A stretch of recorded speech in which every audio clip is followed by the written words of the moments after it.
Hi friends, வணக்கம். நான் உங்கள் தமிழ். இன்றைக்கி நம்ம இந்த வீடியோவில் எதை பற்றி பேச போகிறோன்னா புவர் செல்ஃப் எஸ்டீம், தாழ்வு மனப்பான்மை. லைஃப்பில் நிறைய பேருக்கு தாழ்வு மனப்பான்மை இருந்துக்கிட்டே இருக்குங்க. நம்ம ஃபஸ்ட்டு தாழ்வு மனப்பான்மை அப்படின்னா என்ன புரிஞ்சுக்கணும். இப்போ நார்மலாக நம்ம ஒரு விஷயத்த நம்மளால் முடியாது, நம்மளால் வெற்றி பெற முடியாது, என்னால் படிக்க முடியாது, என்னால் பெரிய வேலைக்கு போக முடியாது அப்படின்னு நினைக்கிறோம் பார்த்தீங்களா? அதுதான் தாழ்வு மனப்பான்மை. இப்போ நம்மளை பற்றி நம்ம என்ன நினைக்கிறோம் அதுதாங்க தாழ்வு மனப்பான்மைன்னு சொல்கிறது. இப்போது இந்த தாழ்வு மனப்பான்மையால் நமக்கு என்ன பிரச்சனை வந்துடுதுன்னா, நமக்கு எல்லா பிரச்சனையும் மோஸ்ட்லி இந்த தாழ்வு மனப்பான்மையால் தாங்க நமக்கு வருது. நம்மளால் ஏன் ஒரு வெற்றி பெற முடியலன்னா இந்த தாழ்வு மனப்பான்மை இருக்கிறதுனால தான். ஏன்னா நம்ம மைண்டில் நம்மளால் முடியாதுன்ற ஒரு மைண்ட் செட்டில் இருக்கும்போது எப்படிங்க நம்மளால் வெற்றி பெற முடியும்? அப்போ கொஞ்சம் யோசிச்சு பாருங்கள். அப்போ அதை நம்ம எப்படி போக்குறதுன்றதை தான் இந்த வீடியோவில் பார்க்க போகிறோம். நீங்கள் ஏன் ஃபஸ்ட்டு தாழ்வு மனப்பான்மை வருதுன்றதை புரிஞ்சுக்கணுங்க. இப்போ நல்லா யோசிச்சு பாருங்கள். சின்ன வயசில் நம்மளுடைய குழந்தைகள் பிரெயினை இட்ஸ் லைக் ஏ எம்டி ஸ்லேட்டுன்னு சொல்லுவாங்க. அப்போ அதில் நம்ம என்ன எழுதுகிறோமோ, அதில் நம்ம என்ன ஃபில் பண்ணுறோமோ அதுதான் அவங்க மைண்டில் ஃபார்ம் ஆகுங்க. அப்போ நம்ம நெகட்டிவாக ஃபில் பண்ணால் அது நெகட்டிவாக தான் ஃபார்ம் ஆகும். இப்போது அவங்கக்கிட்ட நம்ம உன்னால் முடியாது, உன்னால் இதை எழுத முடியாது, உன்னால் இதை படிக்க முடியாது, உன்னால் அந்த வேலையை செய்ய முடியாது, உன்னால் நல்லா விளையாட முடியாது அப்படின்னு நம்ம அவங்கள்ட்ட சொல்லி வளர்த்தோன்னா, இல்லை நம்மளை அறியாமலே ஒரு சில டைமில் நம்ம சொல்லிடுவோம். இதான் அவங்க மைண்டில் நல்லா ஃபார்ம் ஆகிடுங்க. அது மட்டும் இல்லைங்க, அவங்க வளர அவங்களும் ஒரு சில டைமில் அன்கான்ஷியஸாக என்னால் முடியாது, எனக்கு அந்த அளவுக்கு டேலண்ட் இல்லை, எனக்கு அந்த அளவுக்கு நாலேஜ் இல்லை அப்படின்னு ஒரு சில டைமில் அவங்கள அறியாமலே சொல்லி பழகிடுவாங்க. அதுவே அவங்களுக்கு நாளடைவில் பிரச்சனையாக வந்துடுங்க. ஃப்யூச்சரில் அது ரொம்ப ஸ்ட்ராங்காகிடு, அது ரொம்ப அவங்க அதை பிலீவ் பண்ண ஆரம்பிச்சுடுவாங்க. அந்த பிலீவ் சிஸ்டத்தை பேஸ் பண்ணி தான் அவங்களுடைய பிஹேவியர் இருக்கும். ஸோ இந்த மாதிரி தாங்க அந்த தாழ்வு மனப்பான்மை ஃபார்ம் ஆகுது. அந்த தாழ்வு மனப்பான்மையில் இருக்கிறவங்க எப்படிலாம் பிஹேவ் பண்ணுவாங்கன்னா, இப்போ நார்மலாக ஒருத்தவங்க காரு பணம் நல்லா படிச்சிருக்காங்க, நல்ல வேலையில் இருக்காங்கன்னா அவங்கள பார்த்து இவங்க பொறாமப்படுவாங்க.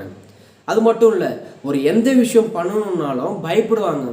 ஸோ இதை நம்ம பண்ணுறோம், நம்மளை கிண்டல் பண்ணுவாங்களோ, நம்மளை திட்டுவாங்களோ அப்படின்னு பயப்பட ஆரம்பிப்பாங்க. அது மட்டும் இல்லாமல் அவங்க எந்த டிசிஷன் எடுக்கணுன்னாலும் சரி, அவங்கள நம்பி ஒரு டிசிஷன் எடுக்க மாட்டாங்க. எல்லாத்தையும் மற்றவங்கள்ட்ட கேட்பாங்க, இதை நான் பண்ணலாமா, இந்த முடிவை நான் எடுக்கலாமா அப்படின்னு மற்றவங்கள்ட்ட கேட்டு அதன்படி அவங்க முடிவு எடுப்பாங்க. அது மட்டும் இல்லைங்க, நிறைய அவங்க ஃபால்ஸ் ப்ராமிஸ் பண்ணிக்கிட்டே இருப்பாங்க. நான் நிஜமாக இதை பண்ண மாட்டேன், நிஜமாக அதை கண்டிப்பாக பண்ணுவேன். அவங்களுக்கு தெரியும் அதால் பண்ண முடியாதுன்னு. அப்படி இருந்தும் என்ன பண்ணுவாங்கன்னா, அவங்க நிறையா ஃபால்ஸாக ப்ராமிஸ் பண்ணிக்கிட்டே இருப்பாங்க. நிறையா எக்ஸ்கியூஸ் கேட்டுக்கிட்டே இருப்பாங்க. அப்போ எக்ஸ்கியூஸ் நிறையா கேட்டாலே நிறையா தப்பு பண்ணுறாங்கன்னு அர்த்தம். இப்போ யாரெல்லாம் தப்பு பண்ணுறாங்களோ அது ஒன்று சொல்லுவாங்க, okay, accept mistake, learn from that mistake, don't repeat that mistake. அப்போ இதை அவங்க ஃபாலோ பண்ணவே மாட்டாங்க. அது மட்டும் இல்லைங்க, அவங்களுக்கு ஒரு ரெஸ்பான்சிபிலிட்டியே இருக்காது. ரெஸ்பான்சிபிலிட்டி லைஃப்பில் இருந்தால் தான் நமக்கு ஒரு அவேர்னஸ் வரும், நம்ம நல்ல விஷயங்களை பண்ண ஆரம்பிப்போம். இப்போ நம்ம வீட்டில் அம்மா ஒரு பொருளை எடுத்துகிட்டு கொண்டு ஒரு இடத்துல பத்திரமா வையின்னு சொல்கிறாங்க, கீழே போட்டுறாதான் ஒன்றை தான் கேட்பேன்னு சொல்கிறாங்க.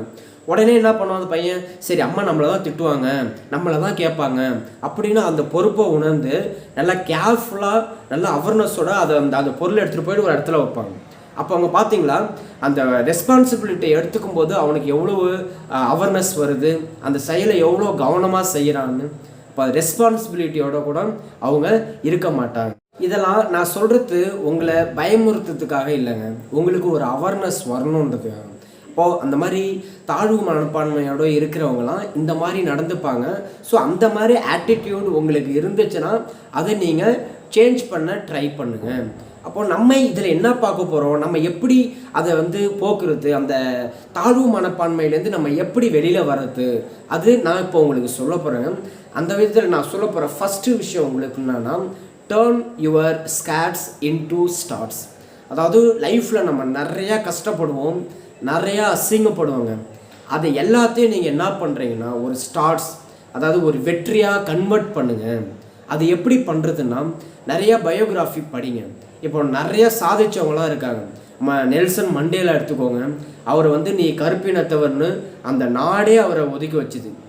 அதெல்லாம் அவர் கடந்து நல்லா போராடி லைஃப்பில் நிறையா விஷயங்களை தெரிஞ்சுக்கிட்டு நிறையா விஷயங்களை படிச்சுக்கிட்டு அந்த நாட்டோடைய அதிபராகவே வந்தாருங்க.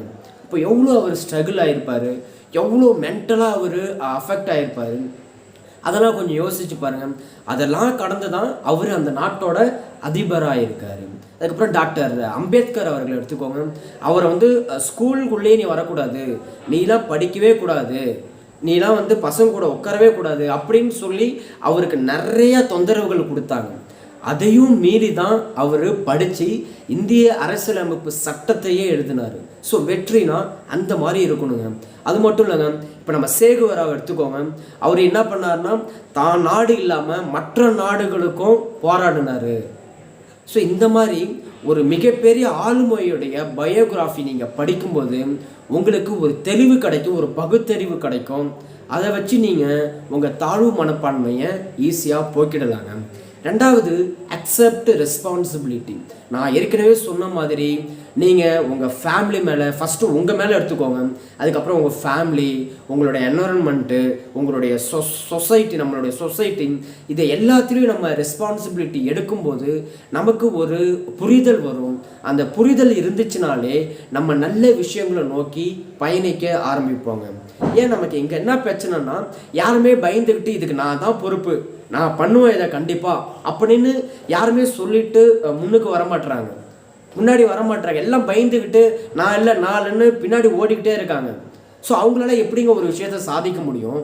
அப்போ நீங்கள் டேக் ரெஸ்பான்சிபிலிட்டி, அதை நோக்கி ஓடிக்கிட்டே இருங்க, உங்களால் முடியுன்ற நம்பிக்கையோட போய்கிட்டே இருங்க. ஸோ அப்படின்றப்போ உங்களுக்கு உங்கள் மனசில் இருக்கிற அந்த உங்களை பற்றின ஒரு தாழ்வு மனப்பான்மை சுத்தமாக வெளியில் உடைந்துருங்க. இன்னும் ஒரு முக்கியமான விஷயம், you should be driven internally not externally. இப்போது உங்ககிட்ட ஒருத்தவங்க வந்து, தம்பி நீ ரொம்ப நல்ல பையன்ப்பா, நீ நல்லா படிக்கிற, நீ நல்ல வேலைக்கு போவ, ஓகே அப்படின்னு சொல்லி உங்களை புகழ்ந்து பேசுகிறாங்கன்னு வச்சுக்கோங்களேன். நீங்கள் என்ன பண்ணுவீங்க அந்த டைமில்? ஓகே அப்படின்னு நீங்களும் வந்து ரொம்ப கிரேட்டாக ஃபீல் ஆவீங்க, ரொம்ப சந்தோஷமாக இருப்பீங்க. அதே ஆள் அடுத்த நாள் வந்து, டேய் நீ மோசமான ஆள், நீலாம் எதுக்குமே லாய்க்கு இல்லை, நீலாம் முன்னேறவே மாட்டேன் அப்படின்னு உங்களை திட்டுறாரு பார்த்தீங்களா? அந்த டைமில் நீங்கள் எப்படி ஃபீல் பண்ணுவீங்க? ரொம்ப சோகமாக, ரொம்ப டல்லாக, ரொம்ப ஃபீல் பண்ணுவீங்க. சரிங்களா? அப்போது நீங்கள் என்ன நடக்குதுங்க, you are driven by others, that means externally. அந்த மாதிரி இருக்கக்கூடாது. உங்களை பற்றி உங்களுக்கு தெரியும்ல, நீங்கள் எப்படியாப்பட்ட ஆள், யார்கிட்ட எப்படி நடந்துப்பீங்க, உங்களுக்கு எந்த மாதிரி தாட்ஸ் இருக்குது, ஓகே அது உங்களுக்கு தெரியும். இப்போ அடுத்தவங்க சொல்கிறத வச்சு நம்ம ஃபீல் பண்ணணும்னு அவசியம் கிடையாது. இப்போ நீங்கள் என்ன பண்ணணும்னா, உங்களை நினச்சி நீங்கள் இயங்கணும், நீங்கள் சொல்கிற மாதிரி நீங்கள் இயங்கணும். அப்போ தான் உங்களுக்கு நல்ல பீஸ்ஃபுல்லான லைஃப்பாக இருக்கும். நீங்கள் மற்றதெல்லாம் கன்சிடர் பண்ணிங்கன்னா, அவுட் சைடெலாம் நீங்கள் வந்து கவனிச்சுட்டு இருந்தீங்கன்னா உங்களுக்கு நிறைய பிரச்சனைகள் வரும், உங்களால் ஒரு பீஸ்ஃபுல்லாக இருக்க முடியாதுங்க. அது மட்டும் இல்லாமல் உங்களுக்கு அந்த தாழ்வு மனப்பான்மை ரொம்ப இன்னும் அதிகமாகிட்டே வரும். அப்போ நீங்கள் என்ன பண்ணுறீங்க, உங்களை நீங்கள் உற்று பார்க்க ஆரம்பிங்க. அடுத்தது என்னென்னா, செல்ஃப் ஆட்டோ சஜஷன். ஆட்டோ சஜஷன்ன்றது என்னென்னா, நம்ம பேசி பார்த்துக்கணுங்க. ஏன்னா நம்ம நிறைய டைம் என்ன பண்ணுறோன்னா, நெகட்டிவாகவே பேசி பழக்கப்படுத்திடுறோம், ரைட்டுங்களா? அப்போ அந்த டைமில் நம்ம என்ன பண்ணணும்னா, பாசிட்டிவாக பேச ஆரம்பிக்கணும். டெய்லி ஒரு 5 to 10 minutes கண்ணாடி முன்னாடி நின்றுக்கிட்டு, என்னால் முடியும், என்னால் படிக்க முடியும், என்னால் நிறைய மார்க்ஸ் எடுக்க முடியும், என்னால் பெரிய கவர்மெண்ட் ஜாபுக்கு போக முடியும், என்னால் நிறையா சம்பாதிக்க முடியும், நிறைய பேருக்கு ஹெல்ப் பண்ண முடியும், என்னால் உடம்ப நல்லா ஹெல்த்தியாக வச்சுக்க முடியும். இந்த மாதிரி நீங்களே உங்களுக்கு பாசிட்டிவ் டாக்கு கொடுத்து பாருங்கள். ஆட்டோமேட்டிக்காக உங்கள் மைண்ட் வந்து ப்ரோக்ராம் ஆகிடும் அதுக்கு. சரிங்களா? ஏன்னா நம்ம பேச நம்ம சப்கான்ஷியஸ் மைண்ட் வந்து அதை அப்சர்வ் பண்ணிக்கிட்டே இருக்கும். அப்சர்வ் பண்ணுறதுனால நாளடைவில் நம்மளுடைய பிலீவ் சிஸ்டம் வந்து சேஞ்ச் ஆக ஆரம்பிக்குங்க. ஏற்கனவே நமக்கு இருந்தது நெகட்டிவ் பிலீவ் சிஸ்டம், இப்போது நமக்கு அந்த ஆட்டோ சஜஷன் நீங்கள் பண்ணுறதுனால அந்த negative believe system positive believe சிஸ்டமாக சேஞ்ச் ஆகிடும். இப்போது உங்கள் பிலீவ் சேஞ்ச் ஆகிடுச்சுன்னா உங்களுடைய பிஹேவியர் சேஞ்ச் ஆகிடும். இப்போது உங்களுக்கு இனிமேல் சக்ஸஸ் தான். அந்த தாழ்வு மனப்பான்மை உங்களை விட்டு சுத்தமாக போயிடுங்க. அடுத்தது என்னன்னா, associate with positive people or hi-fi people. நீங்கள் எப்போதுமே என்ன பண்ணுறீங்கன்னா, யாரெல்லாம் உங்கள் ஊர்லேயோ உங்கள் ஃப்ரெண்ட்ஸ் சர்க்கிள்லையோ நல்ல ஒரு பெரிய லெவலில் இருக்காங்களோ அவங்க கூட நீங்கள் பழக ஆரம்பிங்க. அவங்க என்னென்னலாம் பண்ணுறாங்கன்றதை அப்சர்வ் பண்ணுங்கள். அவங்க எப்படிலாம் ப்ராப்ளத்தை சால்வ் பண்ணுறாங்க, எப்படிலாம் ஃபேஸ் பண்ணுறாங்க அப்படின்றத நல்லா அப்சர்வ் பண்ணும்போது நீங்கள் வந்து ரொம்ப அட்ராக்ட் ஆகிடுவீங்க அவங்க பண்ணுறத பார்த்துட்டு. ஸோ அதே மாதிரி நம்மளும் பண்ணணும், அந்த மாதிரி எண்ணங்களை நம்மளும் வளர்த்துக்கணும், அந்த மாதிரி நல்ல பிஹேவியரை நம்மளும் ஃபாலோ பண்ணணும் அப்படின்ற ஒரு மைண்ட் செட்டு உங்களுக்குள்ளே வர ஆரம்பிச்சுடுங்க. அந்த மாதிரி வர ஆரம்பித்தாலே அதுக்கப்புறம் உங்களை வந்து கண்ட்ரோல் பண்ணவே முடியாது. ஆனால் நீங்கள் நெகட்டிவ் பீப்புள் கூடலாம் வந்து ரிலேஷன் வச்சுக்கிட்டிங்கன்னா அவங்களுடைய வைப்ரேஷன் அப்படியே உங்களுக்கு வந்துடும், உங்களை ரொம்ப டவுன் பண்ணுங்க அது. ஸோ இதை வந்து நீங்கள் கொஞ்சம் நல்லா யோசிச்சு பாருங்கள் ஃப்ரெண்ட்ஸ். இப்போ நான் சொன்ன விஷயத்தெல்லாம் நீங்கள் அப்படியே அசால்ட்டாக விட்டுடாதீங்க, எல்லாம் ப்ராக்டிக்ஸ் பண்ணி பாருங்கள். ப்ராக்டிக்ஸ் பண்ண தான் நமக்கு நிறைய விஷயங்கள் வருங்க.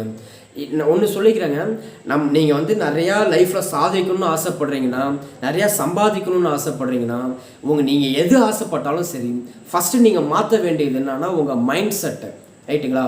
உங்கள் மைண்டை வந்து நல்லா ட்ரெயின் பண்ணிக்கிட்டே இருக்கணுங்க. அந்த ட்ரெயின் பண்ணுறதுன்றது ஒரு சாதாரண விஷயம் கிடையாது, அது பாசிபிள், ஆனால் ரொம்ப ரொம்ப ரொம்ப கஷ்டங்க. ஸோ அதுக்கு தான் நான் இந்த சேனல் மூலியமாக என்னால் முடிஞ்ச கருத்துக்களை சொல்லிக்கிட்டே வரேன். நீங்கள் லைஃப்பில் வெற்றி அடையணுமா, நிறையா சாதிக்கணுமா, உங்கள் மைண்டை நீங்கள் ட்ரெயின் பண்ணணுமா, அப்போ என்னுடைய சேனலில் தொடர்ந்து இணைஞ்சிடுங்க. என்னால் முடிஞ்ச கருத்துக்களை நான் உங்களுக்கு அப்பப்போ சொல்லிக்கிட்டே இருப்போம் ஃப்ரெண்ட்ஸ். இந்த வீடியோவை கொஞ்சம் பாருங்கள்.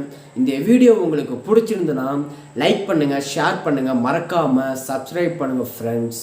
இன்னும் ரொம்ப பிடிச்சிருந்துன்னா உங்கள் ஃப்ரெண்ட்ஸ்கிட்டையும் இதை ஷேர் பண்ணுங்கள். Thank you so much.